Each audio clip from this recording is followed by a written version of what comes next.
তুই চাকরি বাকরি ছেড়ে দে মা, তুই ঘরেই থাক, অন্তত বেঁচে তো থাকবি। ওই অমানুষদের জন্য হাত পা গুটিয়ে ঘরে বসে থাকবো নাকি?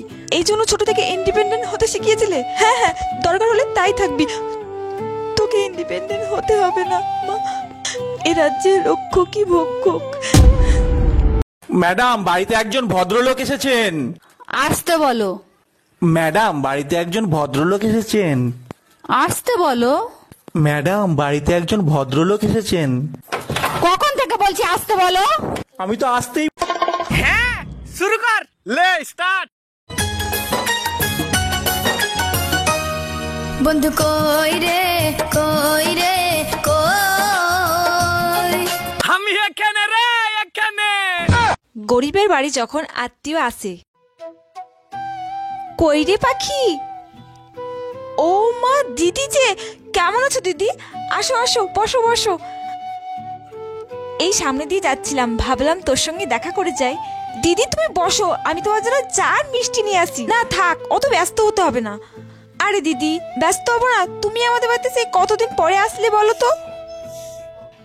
এই নাও দিদি, চার মিষ্টিটা খেয়ে নাও। আবার এইসবের কি দরকার ছিল? তুমি বসো দিদি, আমি তোমার জন্য গরম গরম কড়াইশুঁটি কচুরি আলুর দম করে নিয়ে আসি। না না, আমি এবার আসি। আরে দিদি, তুমি আজকে চলে যাবে? না না দিদি, তোমার আজ যাওয়া হবে না, তোমাকে থাকতেই হবে। না না, আমি আজ আসি, বুঝলি? না দিদি, আমি কোনো কথা শুনবো না, আজ তোমাকে থাকতেই হবে। ঠিক আছে। এই টেপি, আমি পাড়ার পিকনিকে যাচ্ছি।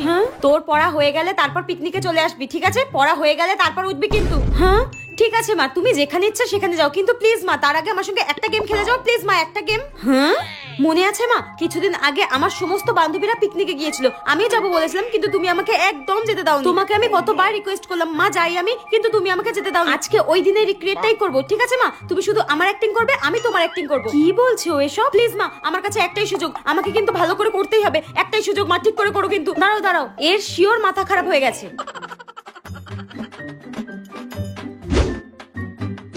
নাও মা, স্টার্ট। মা পিকনিকে যাব, টাকা দাও। মা পিকনিকে যাব। মা শুনতে পাচ্ছি আমি, কানে কালা নই, আর একবার যদি কোথাও যাওয়ার কথা বলেছিস কানে দিয়ে। এই মোনা, তুই আমার সঙ্গে এটা কি ভাষায় কথা বলছিস? তুই এসব কি বলছিস? তোর মেরে মুখ ভেঙে দেবো আমি। এই দেখো তোমার মেয়ের কি অবনতি হয়েছে, কি ভাষায় কথা বলছে আমার সঙ্গে, তুই আজকে মেরে। বিয়ের পর একটা মেয়ের জীবন যেমন হয়। ও বৌমা, মা ডাকছি মনে হচ্ছে, আসছি মা।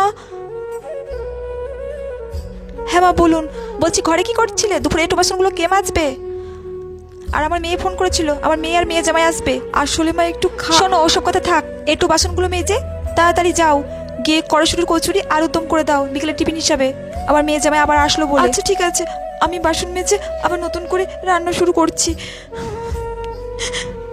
মা জানো, আমি আস্তে আস্তে তুমি হয়ে উঠছি মা। এখন আর খিদে পেলে চিল্লা চিল্লি করি না মা, অল্পতেই রেগে যাই না মা।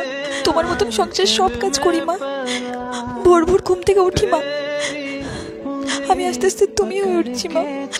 এখন বুঝতে পারছি তোমার কতটা কষ্ট হয়।